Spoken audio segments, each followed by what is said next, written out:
my brother, ladies and gentlemen of the press, I am very delighted to stand before you here today to just confirm what Minister Musalia Mudavadi has just said. We were here a few months ago, and we said that we will come back again here.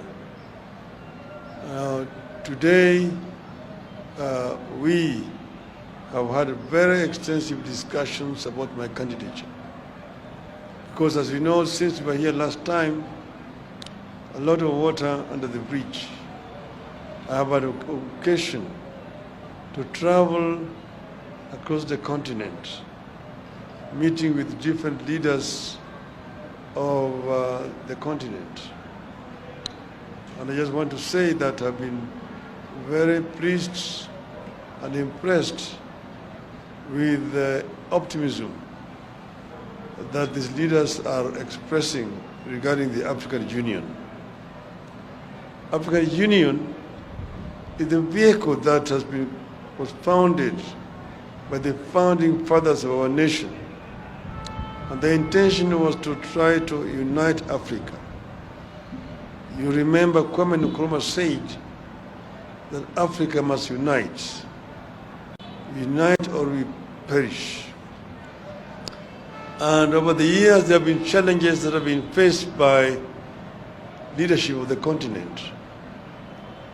But I want to say that we're happy to see that today the African Union has come of age from the ashes of the Organization of African Unity. But the African Union needs to be strengthened for it to be able to enable African countries to realize the dream of the founding fathers of our continent. A united, peaceful, and prosperous Africa, where the citizens themselves feel that they are free as a people and united and can work productively in the continent. There are several areas where Africa is having a problem.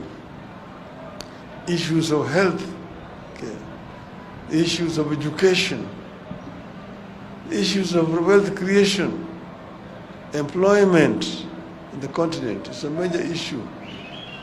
As you know that many young African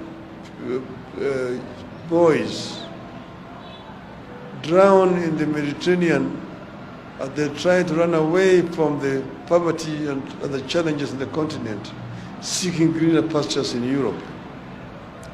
This does not have to happen. If we create conducive and enabling environment for these people to be more gainfully employed on the continent of Africa. The issue of climate change is a major challenge. Africa is a victim rather than the main offender. But Africa, at the moment, pays a very heavy price. As you can see here in our own country, we live between twin disasters, floods and drought.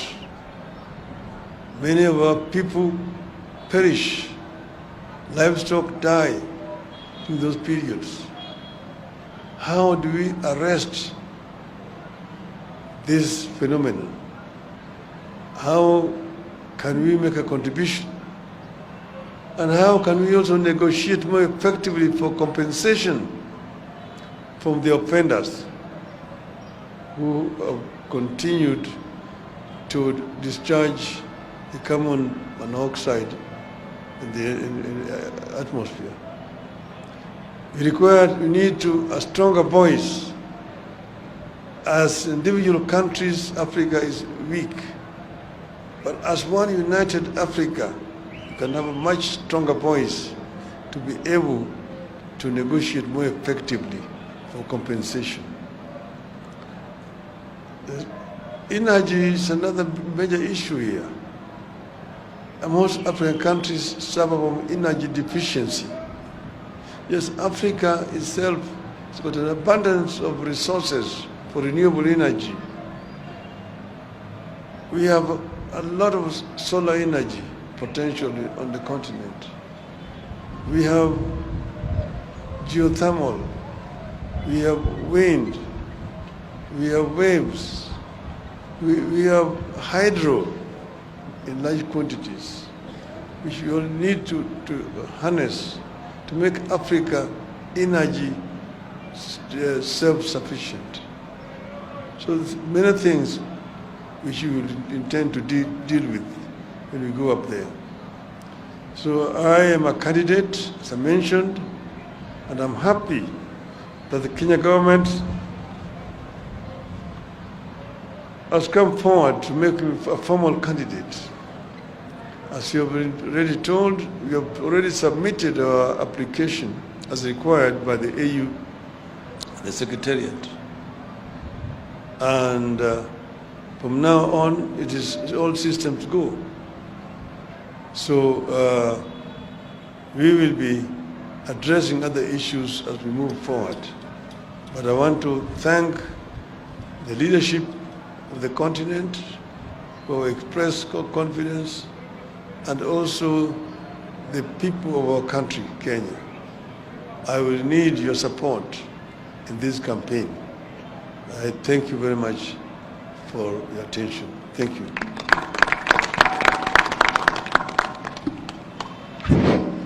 Thank you, Excellencies, for your statement.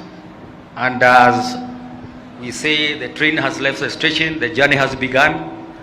So, members of the press, I'm coming to you. I just wanted to recognize the statements that have been made. And now you'll have an opportunity to ask a few questions. You're just going to have 2-3 questions, and please identify yourself and your media organization. We take it from there. Thank you.